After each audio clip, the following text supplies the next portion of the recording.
এই বয়সে আবার প্রেমে মন মজেছে পরিচালক সৃজিত মুখার্জি। সমুদ্র পারে কার হাত ধরে ঘুরছেন সৃজিত? সৃজিতের প্রেমের গুঞ্জনে উত্তাল টলিউড। নিজের নয়া প্রেম নিয়ে ঠিক কি বলছেন পরিচালক? চিনেন নাকি সৃজিতের নতুন প্রেমিকাকে?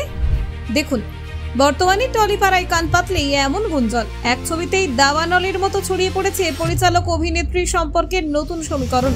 উপরন্তু ডিয়ার মা সিনেমার প্রিমিয়ারে দুজনের একসঙ্গে উপস্থিত হওয়ার বিষয়টি যেন সেই জল্পনা যজ্ঞে আরো ঘৃতাহুতির মতো কাজ করেছে। যাহার অটে তাহার সত্যিই কি কিছুটা বটে?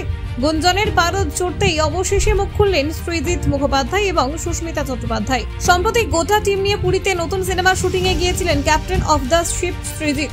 নীলাচলের সৈকত থেকে সমুদ্রকে সাক্ষী রেখে একসঙ্গে একটি সেলফি তুলেছিলেন মাত্র সৃজিত সুস্মিতা। অভিনেত্রী সেই ছবি শেয়ার করে লেখেন স্যার আখোপার।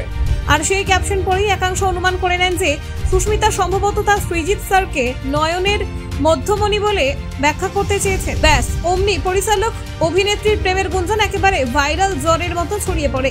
টলিপাড়ার অন্দরে কানাঘুষো শোনা যায়। চুটিয়ে প্রেম করছেন সৃজিত সুস্মিতা।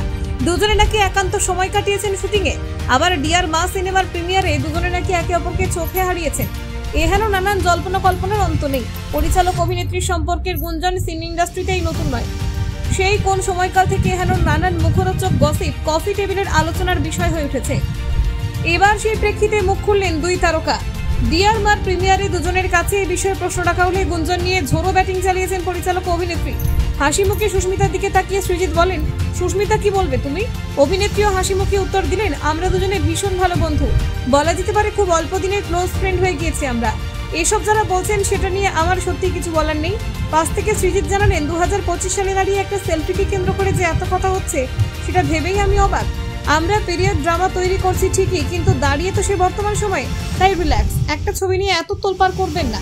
প্রসঙ্গত উল্লেখ্য, অর্থনীতিবিদ ও পরিসংখ্যানবিদ হিসেবে কর্মজীবন শুরু করলেও সৃজিতের মূল আকর্ষণ ছিল চলচ্চিত্র। তিনি দিল্লিতে ইংরেজি সার্কিট থিয়েটারের সঙ্গে যুক্ত ছিলেন।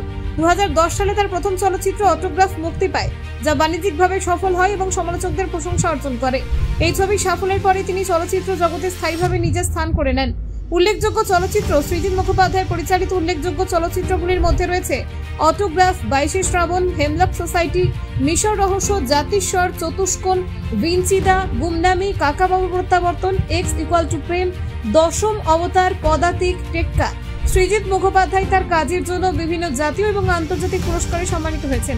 তার পরিচালিত জাতিস্বর ছবিটি 61তম জাতীয় চলচ্চিত্র পুরস্কারে 4টি পুরস্কার জিতেছে। 62তম জাতীয় চলচ্চিত্র পুরস্কার অনুষ্ঠানে তিনি চতুষ্কোণ সিনেমার জন্য সেরা পরিচালক এবং সেরা চিত্রনাট্যের পুরস্কার পান।